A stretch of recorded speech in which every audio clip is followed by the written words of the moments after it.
Hello and welcome everyone to my Commander deck tech on Varina Lich Queen. This is actually more of an update on my previous Varina deck list rather than being a brand new deck. This build of Varina is meant to be played in a 4-player casual meta. This Varina deck is different than my previous build of Varina, since this one is focused more on aggro rather than on zombie tribal good stuff.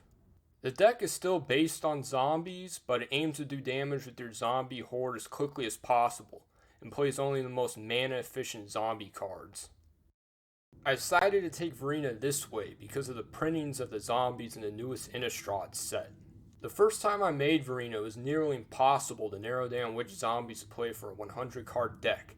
There were just too many powerful and interesting zombies to use.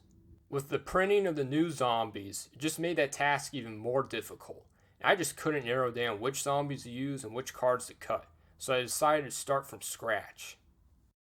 What I learned through that process was that there are now a lot of powerful low CMC zombies, just about enough to fill up an entire commander deck, so I decided that I'd focus on that being my strategy.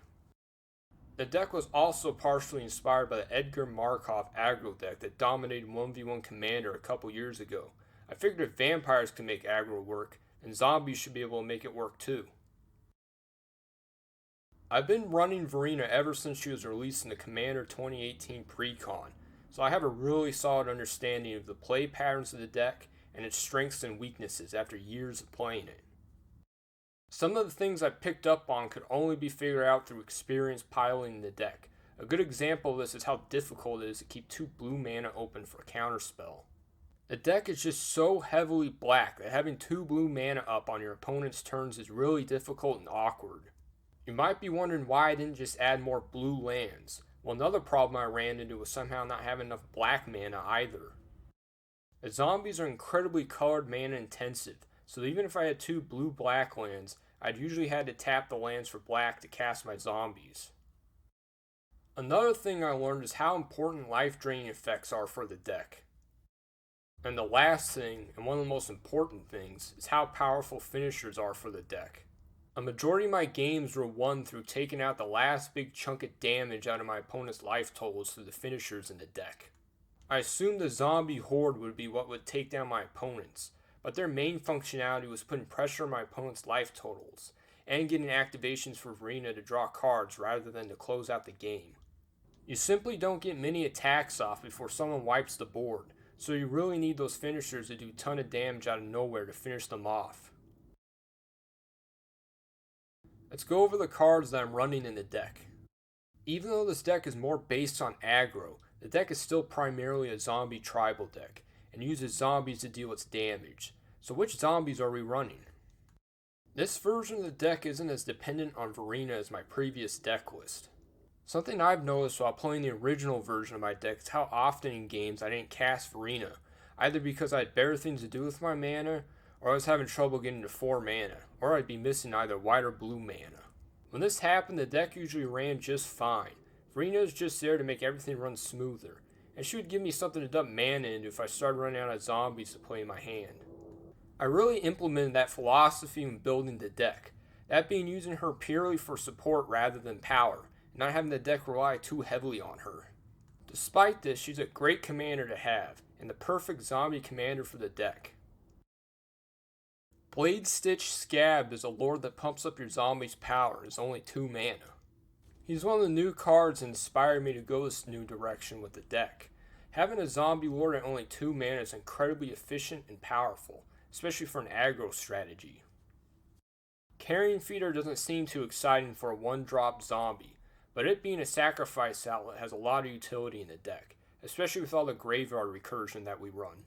Also, just having a creature that can gain some advantage from your creatures dying is always going to be useful in a combat-heavy deck, where your creatures are going to often die in combat.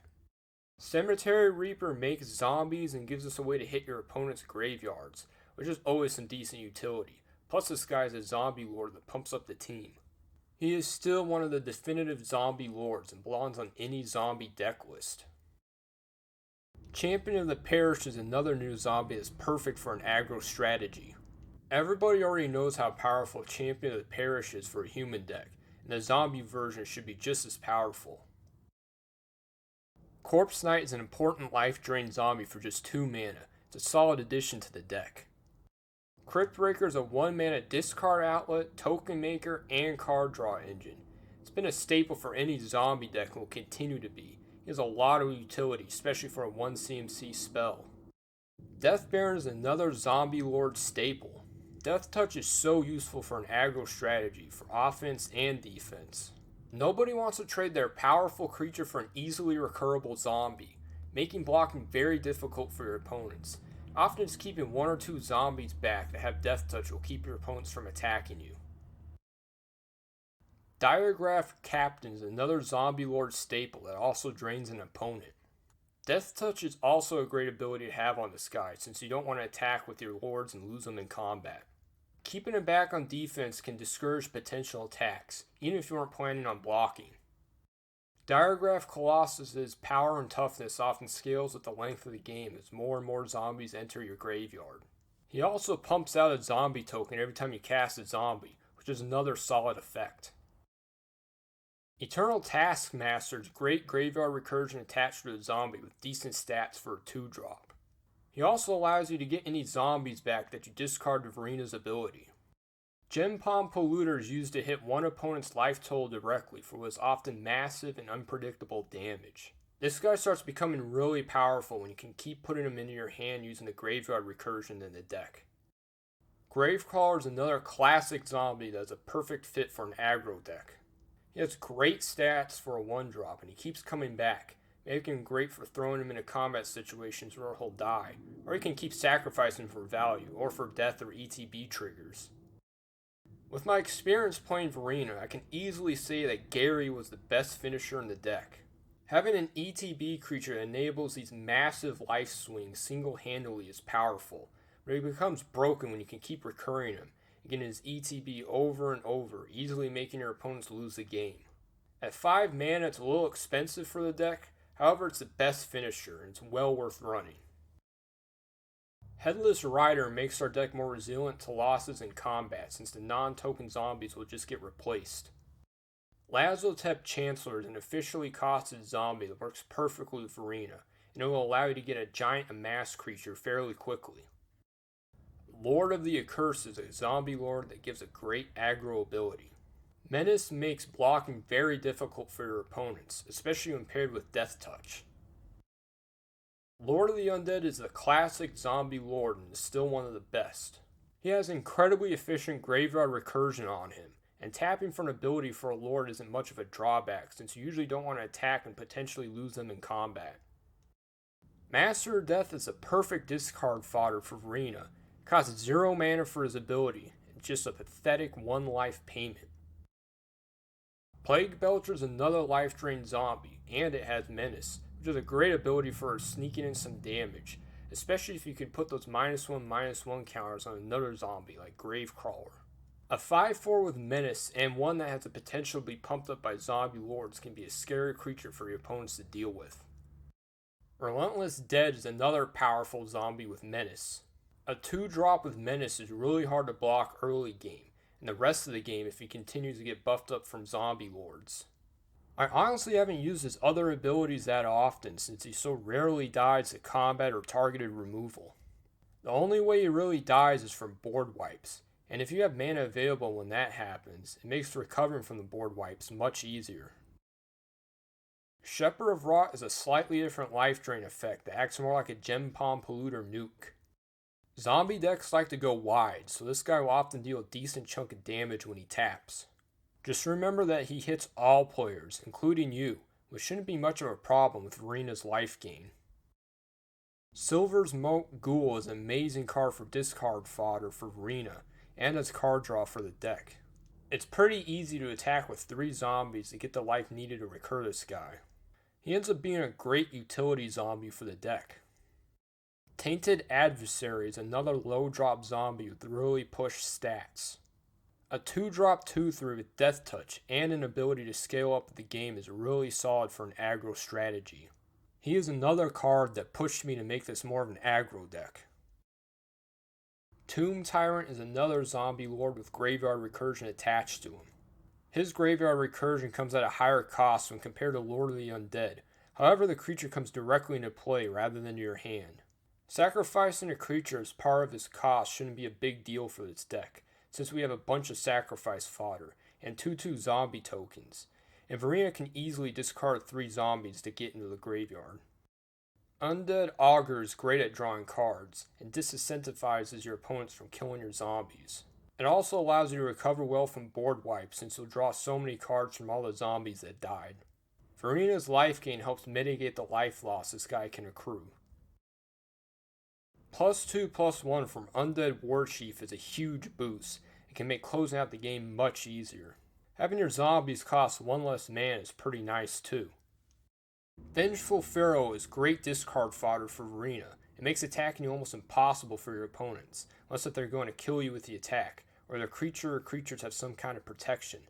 Other than those instances, your opponents really go out of their way not to attack you. The number of groans and disappointed sighs I get from my opponents when I discard this guy makes it worth playing on that fact alone. Wayward Servant is the best ETB life loss lord, since it also gains you life, which is always great for the deck. He ends up being a pretty important reason to run white in a zombie deck.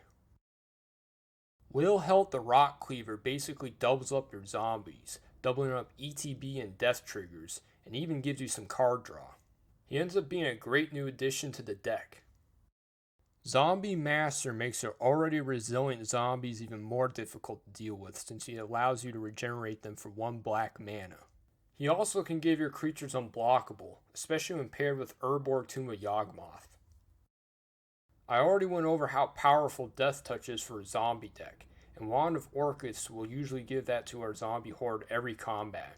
If the equipped creature manages to hit one of your opponents, your zombie horde is going to start growing very quickly. This is a newer card that I have yet to test extensively, so I'm not entirely certain how powerful and consistent it is, but seems like it should do a lot for this deck. Dread Horde Invasion is a way to consistently get at least 1 zombie on the board on each of your upkeeps. The life payment isn't a big deal, especially for this deck. It'll be pretty difficult to get your zombie tokens to 6 or more power to trigger that lifelink effect on the card, but it's definitely not out of the realm of possibilities. A big problem with aggro decks is the fact that they crumble under removal, especially board wipes. That's why I think zombies will be solid for aggro strategy, since they naturally have a lot of graveyard recursion, making them more resilient to removal than most aggro strategies. 3 mana is a bit much for Eternal Taskmaster's ability, but since it's attached to a 2 mana zombie with decent power and toughness, it can be seen as more of an additional benefit rather than its main function.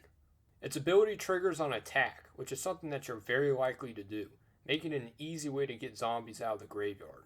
I love having 2 mana costing abilities in the deck, so I can choose between multiple effects. I can leave 2 mana up for Varina, or a counterspell, or for an activated ability like Lord of the Undead. Weighing the options and trying to figure out which option is the best for the current situation is one of my favorite parts of playing a Varina deck, and it's just one of my favorite parts of Magic in general. Tomb Tyrant's cost of activation is a little more clunky than most of the graveyard recursion in the deck, but is able to cheat the creatures straight into play, something that has a powerful effect in Magic. Agadeem's Awakening works great for decks with low CMC creatures, since X can be something reasonable like 2 or 3, and you still often get multiple creatures out. Call to the Netherworld is basically a free card in the deck. When it's discarded, Varina's ability, it costs 0 mana for its effect, so you get to draw a card off Varina and get a black creature card from your graveyard to your hand, which is any zombie we use since they're all black. Living Death is an important finisher in the deck. It not only enables death triggers that go off from the creatures that you sacrifice, but it also sets you up to get ETB triggers from the mass recursion. If you have a sacrifice outlet, you can kill off all your creatures first, then bring them all back with Living Death. Zombie Apocalypse helps you recover from the board wipes that are bound to happen since we are flooding the board with so many creatures. Kinda sucks that they come into play tapped, but at least you destroy all humans, which is useful randomly sometimes, I guess. Phyrexian Reclamation is universally one of the most solid, consistent, and efficient ways of recurring your creatures from the graveyard, and the 2 life payment isn't much of a problem, especially if you're trying to recur something like Gary over and over again. Unholy Grotto is graveyard recursion on a land.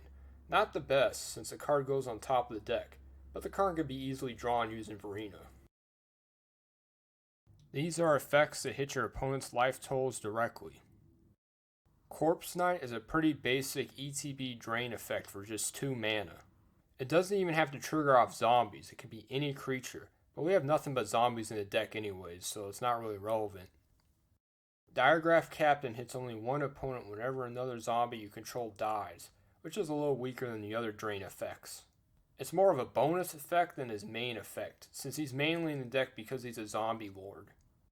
Gem Palm Polluter hits one opponent, but it can be easily recurred from the graveyard for multiple uses, and if you have a decently sized zombie army, you can quickly drain out your opponents. Grey Merchant of Asphodel's ETB creates these massive life swings that will gain you an often absurd amount of life while hitting your opponent's life totals for a decent chunk. Plague Belcher drains your opponents for 1 life whenever another zombie you control dies. Shepherd of Rot is basically a reusable Gem Palm Polluter that hits all players. Wayward Servant drains your opponents and gains you life. We will be attacking a lot in this deck to deal damage and to get Varina activations, so Throne of the God Pharaoh should be doing a lot of damage to your opponents, especially for a 2 mana spell. These are cards that work well with Varina's discarding part of her ability. Gravecaller can be discarded and then easily played from the graveyard. He also works as great sacrifice fodder. You obviously want Vengeful Pharaoh in the graveyard. If your opponents are stupid enough to attack and activate his ability, once you draw him again, you can just discard him again, do it all over again. Master of Death is literally in the deck just to be discarded. Silver's Moat Ghoul can be discarded and then can enter the battlefield for free from your graveyard. Call to the Netherworld can be discarded, which activates its madness cost. You can discard the basics that you get from land tax, which both draws you cards and thins out your deck. We are playing Esper, so we have access to some of the best removal spells in the game. Damn is sorcery speed targeted removal, which is honestly kind of mediocre, but it plays well with our aggro strategy since it's a low CMC removal spell to get rid of annoying low drop threats or big drops that have been ramped out too early.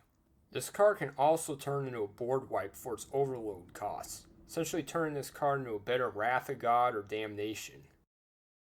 Whenever you are dealt damage by an attacking creature, Vengeful Pharaoh will trigger, letting you hit any attacking creature, not just the creatures that did damage to you specifically, making it incredibly annoying to attack you with much of anything. This also means attacks are likely going to other players too, which makes your job of killing your opponents even easier. Dismantling Wave is a solid way to deal with artifacts and enchantments since it hits up to 3 enchantments or artifacts for just 3 mana. Honestly, its cycling cost is just too high. You'll probably never use it in this deck, but it's there if you ever need it. Have nothing better to do with 8 mana. Living Death sacrifices all the creatures on the board. Toxic Deluge is an efficient and effective board wipe that has become a board wipe that goes into any deck that can run it. Vanquish the Horde is White Blasphemous Act. I still can't believe they printed this.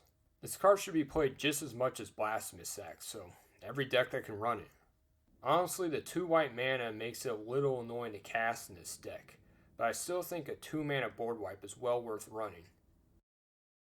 Anguished Unmaking is solid, reliable, and flexible instant speed removal. About the only thing this thing can't hit is lands.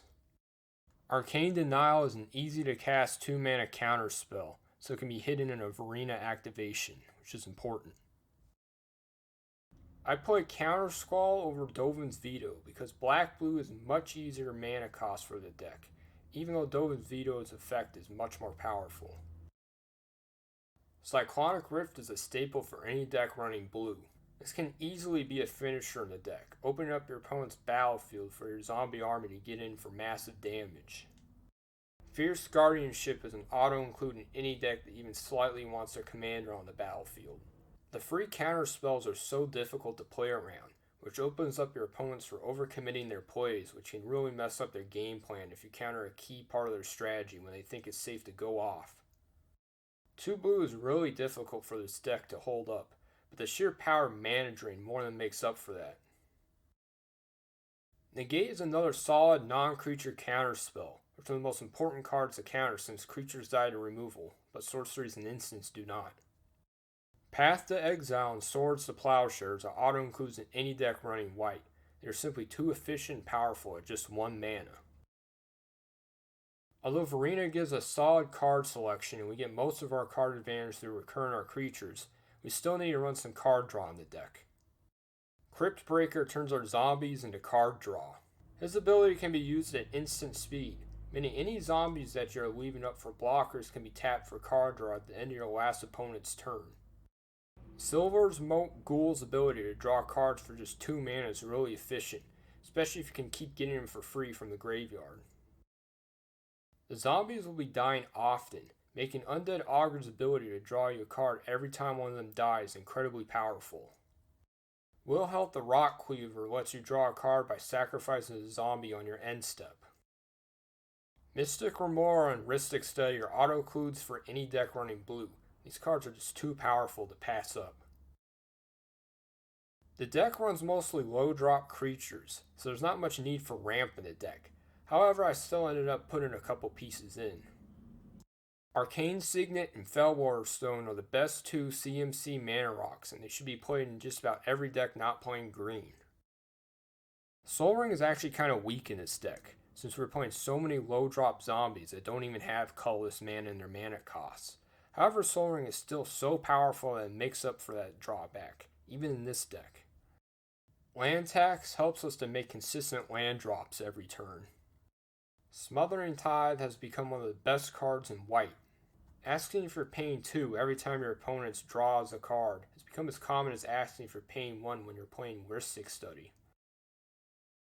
Varina is able to burn through your deck pretty quickly, so there's not much need for tutors. However, we are running black, so we do have access to some of the most powerful tutors in the game. Demonic Tutor is an auto-include in any deck running black. Turning into any card in your deck is just so incredibly powerful. Diabolic Intent is a redundant demonic tutor as long as the sacrifice clause can be paid for in your deck. That is something that this deck can easily pay for, the zombie token or a recurable zombie. Enlightened Tutor can tutor up any artifact or enchantment in your deck and put it on top of your library. Vampiric Tutor is another auto-include for any deck that can run this card, and it's just 1 mana for such a powerful effect. These are the lands that we're running. Command Tower obviously goes in any multicolored commander deck. City of Brass and Mana Confluence both go in every multicolored deck. Exotic Orchard is good in any deck with 3 or more colors. Reflecting Pool is great for any multicolored deck, even though it doesn't do anything if it's the first land you play. Prismatic Vista goes in any multicolored deck that runs at least some basics. Flooded Strand, Polluted Delta, and Marsh Flats are the fetch lands in the Esper colors. Hollowed Fountain, Watery Grave, and Godless Shrine are the shock lands in the Esper colors. Sea of Clouds, Morphic Pool, and Vault of Champions are the Battle Bond lands in the Esper colors. Underground River and Caves of Koilos are the pain lands in the Esper colors that include black, so we don't want to play too many lands that don't tap for black mana. Cavern of Souls is an excellent card for any tribal deck. Unholy Grotto is great for any zombie tribal deck. Urborg Tomb of Yawgmoth goes in every deck running black. It's especially useful when paired with Zombie Master. 2 plains, 3 islands, and 12 swamps make up the rest of the land base. And remember, we want to play a lot of basics for land tax. These are cards that I had in my previous Varina list that aren't on this list. Bone Miser is an excellent and powerful card, but 5 mana is too much for this version of the deck, and it's really not a finisher, so I couldn't find an excuse to put it in the deck. Fleshbag Marauder is too much mana for just an edict effect, even if it's recurable. Gisa and Geralf aren't zombies and are pretty mediocre for graveyard recursion when compared to the rest of the graveyard recursion that we use. It was really hard to cut Graveborn Muse from the deck. The amount of card draw you get from this guy is ridiculous, but it honestly seemed a bit of overkill for this deck, especially at 4 mana. Grim Grin Corpseborn was mainly used as a sacrifice outlet for the Rooftop Storm combo, but that's not in the deck anymore, so he's just too much mana, and I had to cut him. Noxious Ghoul is too much mana for an awkward one-sided board wipe effect that often just killed one or maybe two toughness creatures. Risen Executioner is the worst lord, especially at 4 mana. Scarab God is an amazing card for the deck. However, you have to wait till your next upkeep for him to trigger, which is way too slow when compared to the other finishers that will win you the game as soon as you play him. Vengeful Dead is by far the worst life drainer. He's simply too expensive at 4 mana. Vesper Ghoul is a zombie mana dork that really should have costed 2 mana. 3 is just completely unreasonable. Drowned Catacomb and Isolated Chapel have too high of a chance of coming into play tapped, and will always come into play tapped on turn 1, which can be devastating in this deck.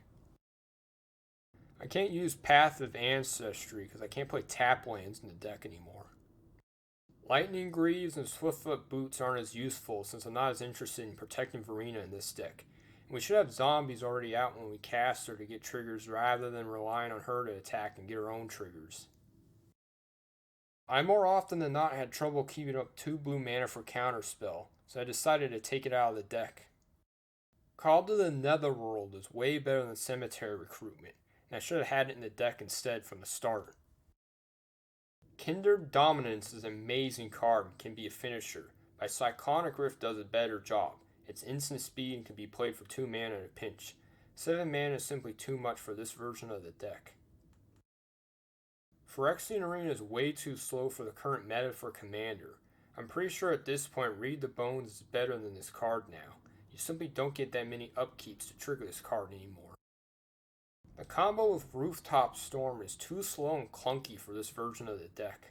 I've honestly never been impressed with Rooftop Storm. It sits in your hand forever, and when you finally play it, you're usually out of zombies in your hand anyways. It's only really useful for the Rooftop Storm combo anymore. I want to thank you for watching my deck tech on Varina Lich Queen. I'd appreciate if you smack that like button like it owes you money.